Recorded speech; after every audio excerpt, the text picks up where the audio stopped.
Good morning students. जैसा कि आप जानते हैं कि परिवर्तन जो है वो प्रकृति का नियम है। Changes is the law of nature. परिवर्तन होते हैं, कुछ नया होता है। कुछ नया जब होता है तो नई प्रेरणा मिलती है। उस नई प्रेरणा से ही प्रकृति का हर जीव जो है कुछ न कुछ नया करता है, कुछ नया अनुभव महसूस करता है, कुछ नया अनुभव प्राप्त करता है। तो आज की जो हम आपकी टेक्स्ट बुक हॉर्नबिल की बात करेंगे, तो सबसे पहले हम बात करेंगे कि अब तक हमने जो है आपकी टेक्स्ट बुक हॉर्नबिल के लेसन नंबर 1, 2 एंड 3 लेसन हम कंटिन्यू कर चुके हैं। इसके अलावा जो पोइट्री सेक्शन हमने शुरू किया था स्टूडेंट्स, उस पोइट्री सेक्शन में 2 पोम्स जो है हम अब तक कंप्लीट कर चुके हैं। पोम नंबर 1 एंड 2 ये दोनों हमने कंप्लीट कर ली है। आज हम बात करेंगे पोम नंबर 3 की, जिसका टाइटल है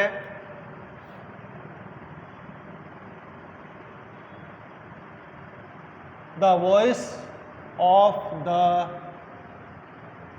rain. The voice of the rain composed bye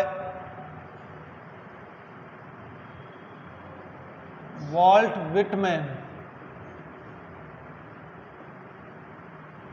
तो स्टूडेंट, जैसा कि अभी मैंने बात की थी कि परिवर्तन प्रकृति का नियम है, और जब परिवर्तन होता है तो बहुत कुछ नया सीखने को मिलता है। तो अभी की जो परिस्थितियां चल रही है, अभी की हमारे सामने जो सिचुएशन है, ये भी एक तरह का परिवर्तन है। जीवन में अचानक से परिवर्तन आया, क्लासेज ऑफलाइन से सीधा ऑनलाइन हो गई, बहुत कुछ सीखने को, नया सीखने को मिल रहा है, बहुत कुछ नया अनुभव हो रहा है।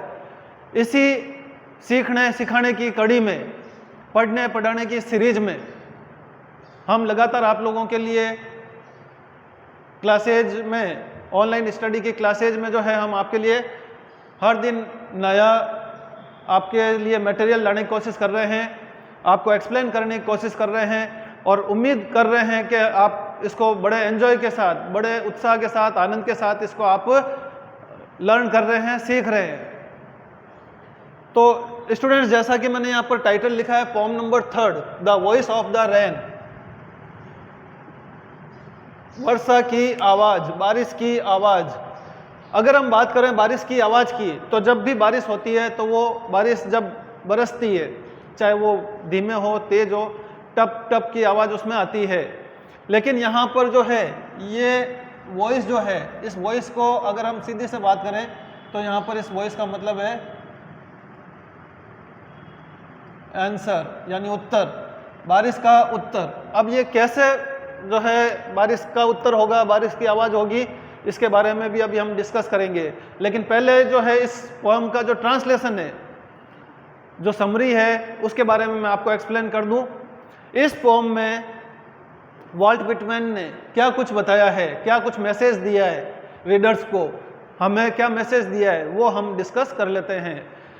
स्टूडेंट्स, इस पोएम में पोइट वॉल्ट विटमैन जो है वह बारिश के बारे में बात करते हुए कहते हैं कि मैं बारिश से कुछ सवाल पूछता हूँ, जिसका बारिश मुझे जवाब भी देती है, लेकिन वो जवाब जो है कुछ स्ट्रेंज लैंग्वेज, कुछ अजीब भाषा में देती है, जिसको मैं, कभी कहता है मैं आपको समझाने की कोशिश करता हूँ, यानी उस भाषा को जो है मैं अलग से आपको ट्रांसलेट करके बताता हूँ। ये पोम जो है, इस आधार पर हम कह सकते हैं ये पोम जो है कवि और बारिश, पोट एंड रेन के बीच में एक संवाद है। कवि द्वारा प्रश्न किया जाता है और बारिश के द्वारा उसका उत्तर दिया जाता है। ये इसमें कुछ बताया गया है। अब वो क्या प्रश्न करता है, क्या जवाब उसको मिलता है, ये भी हम अभी इसमें पढ़ेंगे। इस पोम में बताया गया है कि कवि जब उससे प्रश्न करता है, हु आर्ट दाउ, तुम कौन हो, तब बारिश जो है वापस उसको जवाब देती है, I am the pome of the earth. बारिश क्या कहती है, I am the pome of the earth, कि मैं तो इस पृथ्वी का, इस धरती का ही काव्य हूं, इस धरती की कविता हूं, धरती से ही तो मैं जन्म लेती हूं। बारिश बता रही है अपने बारे में कि मैं धरती से, डीप सी, बॉटमलेस सी, कि मैं इस अथाह समुद्र से जन्म लेती हूँ, धरती से जन्म लेती हूँ, राइजेज द स्काई, और आकाश की तरफ उठती हूँ, फिर इवेपरेट होती है, बारिश जो है आकाश की तरफ जब जाती है, आकाश की तरफ जाके फिर वापस बरसती है, और वापस जब वो बरसती है तो ये वह बात बताना चाहती है कि मैं वापस अपने ओरिजिन, जो मेरा मूल स्थान है, मेरा जो जन्म स्थान है, मैं वहीं पर वापस आ जाती हूँ। ये बात इसमें बताई गई है कि जो व्यक्ति जहाँ जन्म लेता है, जहाँ से, जिस जगह से उसका जन्म हुआ है, जो उसका मूल है, उद्गम है, आखिर में उसको वापस वहीं जाना पड़ता है। मनुष्य धरती पे जन्म लेता है, धरती पे आया, वापस उसको धरती में ही समाना है। इसी तरह बारिश भी यही कहती है कि मैंने धरती से, मैंने समुद्र से जन्म लिया है और मैं वापस अंत में उसी में समा जाती हूँ। ये एक मैसेज दिया गया है। दूसरा, इसमें एक गीत को आधार बना के उसके बारे में भी समझाने की कोशिश की गई है, उदाहरण देकर, कंपैरिजन करके। कवि कहता है कि जिस तरह एक गीत गाया जाता है, चाहे वो कवि के खुद के द्वारा गाया जाता है, चाहे वो किसी गायक के द्वारा गाया जाता है, तो वो गीत जब गाया जाता है तो गाने वाला जो है, सिंगर जो है, चाहे वो पोएट है, चाहे अदर्स कोई भी है, गाने वाला व्यक्ति जो है, जब वो गीत गाता है तो वो ये परवाह नहीं करता कि उस गीत को किसने सुना या नहीं सुना। ये इस बात की वो परवाह नहीं करता, ही डजंट केयर, वो इस बात की परवाह नहीं करता। और वो जब गीत गा लेता है, वह गीत जब गा लिया जाता है, उसके बाद वह गीत वापस से आकर जो है उसी गायक के हृदय में, मन में बस जाता है, जो कि उसका मूल स्थान है, मूल उद्गम है, वहीं पर वो गीत आकर बस जाता है। ये उदाहरण देकर कवि ने इस पोम में समझाया है कि जो जन्म लेता है वह वापस उसी में समा जाता है, समाप्ति की ओर चला जाता है। यह है वॉइस ऑफ द रेन की एक शॉर्ट में समरी जो मैंने आप लोगों को एक्सप्लेन की है। अब हम इसके कुछ मेन पॉइंट्स देखेंगे, कुछ इसके वर्ड्स देखेंगे, जिसके थ्रू मैं ये पोएम आपको एक्सप्लेन करने की पूरी कोशिश करूंगा स्टूडेंट्स।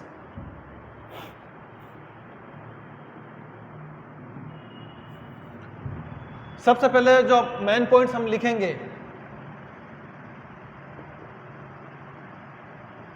ये मेन पॉइंट्स स्टूडेंट्स में इसलिए लिखता हूं ताकि आप लोगों के जो क्वेश्चन आंसर्स है वो क्लियर हो जाए अच्छे से। इन पॉइंट्स के थ्रू जो है, जब आप ये पॉइंट्स लर्न कर लेंगे तो आपके कई क्वेश्चन आंसर आपके इजी वे में आप इसको लर्न कर लेंगे, समझ लेंगे।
नेक्स्ट पॉइंट, ये पॉइंट जो है इम्पोर्टेंट है।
तो स्टूडेंट्स ये है पोम।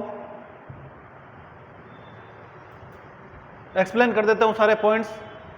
सबसे पहला आपको पॉइंट जो समझना है वो ये कि ये पोम जो है एक यूनिक रैन पोम है। There are many poems about rain. Rain के बारे में आपने बहुत सारी पोम्स जो है वो पढ़ी होगी, सुनी होगी। ये पोम जो है the voice of the rain, जो कि वॉल्ट विटमैन के द्वारा कंपोज की गई है। ये पोम एक अपने आप में यूनिक रैन पोम है, अद्वितीय रैन पोम है, बारिश से संबंधित पोम है, यूनिक, अद्वितीय। अब ये रैन पोम जो है ये भी एक रैन पोम है। इस रैन पोम में क्या कुछ बताया गया है? It is a dialogue, this poem is a dialogue between the poet and the rain itself. ये पोम जो है एक सीधा सा संवाद है, बातचीत है कवि और बारिश के बीच में। कवि और बारिश के बीच में संवाद होता है, डायलॉग होता है, वह ये जो है इसमें बताया गया है। अब इस पोम में क्या कुछ कहा गया है, संवाद किस तरह का होता है, ये पॉइंट्स यहाँ से हमारे जो है इस पोम के बारे में पूरी डिस्क्रिप्शन दे देते हैं। The poet addresses the softly falling shower of the rain. कविता जब शुरू होती है, पोम जब स्टार्ट होती है, तो उसमें सबसे पहले कवि संबोधित करता है किसको? The softly falling shower of the rain, बिल्कुल धीरे से, नाजुकता से, कोमलता से गिरती हुई बारिश की बूंदों को संबोधित करता है और उनसे पूछता है, the poet ask the rain, कवि उससे पूछता है, who are you, who are thou, who are you, तुम कौन हो? द रेन कॉल्स हरसेल्फ, तब बारिश जो है वो जवाब देती है, I am the pome of the earth. बारिश क्या कहती है?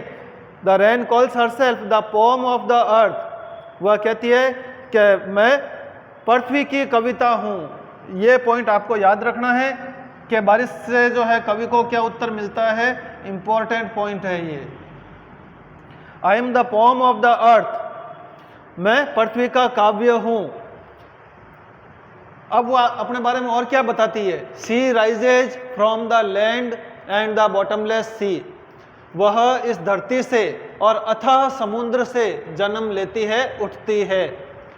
She bathes the dry land, small particles, layers of dust and seeds lying hidden in the land। अब जब वह धरती और अथाह समुद्र से जब उठती है, she goes towards the sky, आकाश की तरफ जाती है और फिर वो क्या करती है? वापस बरसती है और वह साफ कर देती है, नहला देती है। She bathes the dry land, सूखी भूमि को, शुष्क भूमि को, स्मॉल पार्टिकल्स, छोटे छोटे कणों को, लेयर्स ऑफ डस्ट, रेत की परतों को,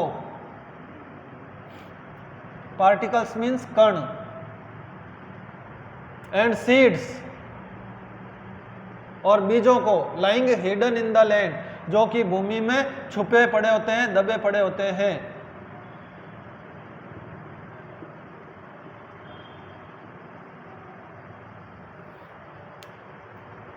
तो स्टूडेंट्स, ये बारिश जो है जवाब देती है। अब इसके बाद में, जैसा कि मैंने आपको बताया कि पोइट जो है एक गीत की बात करता है, सॉन्ग की बात करता है, और वो सॉन्ग जो है क्या है? कवि कहता है कि गीत चाहे कोई भी गाए, जहाँ से वो उसका उद्गम हुआ है, गीत गाया गया गायक के द्वारा, कवि के द्वारा, फिर उस गीत को जो है किसी ने सुना या नहीं सुना, इस बात का कोई फर्क नहीं पड़ता, और अंत में वह गीत वापस कवि के हृदय में या गायक के हृदय में जाकर बस जाता है और उससे उनको आनंद की प्राप्ति होती है। तो ये सब कुछ मैसेज दिया गया है इस पोम में, वॉइस ऑफ द रेन में, और ये आज की हमारी इस पोम नंबर 3 जो है वो कंप्लीट होती है। स्टूडेंट्स, अब मैं आपसे बात करूंगा जो कि एक बहुत ही इंपॉर्टेंट पॉइंट है, उसके बारे में मैं बात करूंगा कि पिछले वीडियो में हमने एक लेसन नंबर 3 किया था, आपकी हॉर्नबिल टेक्स्ट बुक का लेसन नंबर 3, डिस्कवरिंग टट द सागा कंटिन्यूज। उस वीडियो में मैंने आपको उस लेसन की सारी जो स्टोरी थी, वो सारी स्टोरी मैंने आप लोगों को बता दी थी, ट्रांसलेट करके हिंदी अनुवाद उसका मैंने आपको पूरा एक्सप्लेन किया था। उसके बहुत सारे पॉइंट्स मैंने लिखे थे। स्टूडेंट्स, उसमें जहाँ तक मैं समझता हूँ मैंने आपको सब कुछ क्लियर कर दिया था। इसके बावजूद भी अगर कुछ उसमें बच रहा है तो आप बिल्कुल भी ऐसी कोई वो टेंशन ना लें, किसी तरह कोई मन में डाउट ना रखें। अगर हमारी ऑफलाइन क्लासेस शुरू हो जाती है तो उसमें आपको जो है मैं और ज़्यादा एक्सप्लेन कर दूंगा, और वैसे मेरे ख्याल से उसमें अब कुछ भी नहीं बचा है, जो कुछ था वो मैंने सब कुछ एक्सप्लेन कर दिया था। आप इजीली अब उसके क्वेश्चन आंसर जो है आप लर्न कर सकते हैं, कर सकते हैं। आज के हमारा जो ये पोम है, इस पोम को भी मैंने आपके लिए कंप्लीट कर दिया। काफ़ी कुछ कमेंट्स जो है मेरे पास आए हैं, मुझे देखने को मिले हैं। स्टूडेंट्स ने बहुत अच्छा अपना जो है उसमें इंटरेस्ट दर्शाया है। कुछ स्टूडेंट्स ने बहुत अच्छा वर्क किया जिसको देख के बहुत ही खुशी हुई, और एक अलग सा मतलब यूँ महसूस हुआ कि बहुत कुछ जो है आप लोगों ने सीखा। उम्मीद करता हूँ स्टूडेंट्स के आगे भी आप इसी तरह एंजॉय के साथ अपनी पढ़ाई को कंटिन्यू रखेंगे और बहुत कुछ सीखेंगे। तो ये थी हमारी आज की क्लास स्टूडेंट्स। नेक्स्ट वीडियो में हम फिर एक नए पोइम या नए चैप्टर के साथ फिर मिलेंगे। तब तक के लिए आप सबको बहुत बहुत धन्यवाद। Thank you.